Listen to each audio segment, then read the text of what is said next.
পরিচয় হয়, কারণ আমি ওর থেকে ট্যারো রিডিংয়ের জন্যই আসি। বাট শিল্পী ট্যারো রিডিংয়ের থ্রুই আমাকে বলেছিল যে আমার স্যাক্রাল চক্রা একটু মানে প্রবলেম আছে, যেটার জন্য আমার রিলেশনশিপগুলো ঠিকঠাক করে চলছে না।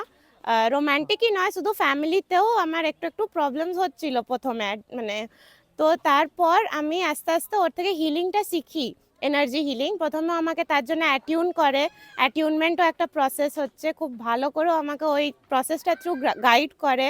গাইড করার পরে অ্যাটিউনমেন্টের পর আমি Angel therapy, Angel calling, Angel healing, personal life বা পার্সোনাল রিলেশনশিপসেই না, আমার ওয়ার্ক প্লেস হচ্ছে একটা ম্যাটার্নিটি ওয়ার্ড।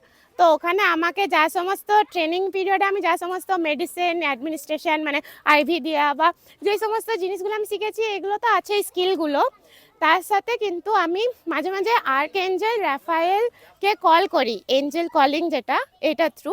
আর আমি মানে দেখেছি নিজের লাইফ, মানে লাইভ এক্সাম্পল। রিভিউ দাও, মানে যে কোনো কিছুর নাম বলো না। ও আচ্ছা ঠিক আছে, বুঝবে না তো, সবাই জানবে না, কিন্তু আমি দেখেছি নিজের সামনে যে এটার ইফেক্ট হয়।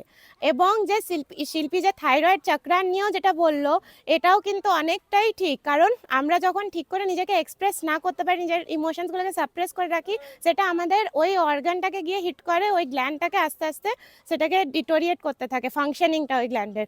তো ওইভাবেই এই ডিজিজগুলোকে আমরা ওভারকাম করতে পারবো নিজেকে ঠিকঠাক করে এক্সপ্রেস করে। তো এটা আমি নিজের লাইফে, নিজের প্রফেশনাল, নিজের ফ্যামিলি লাইফে অ্যাপ্লাই করে অনেক অনেক বেনিফিটস পেয়েছি।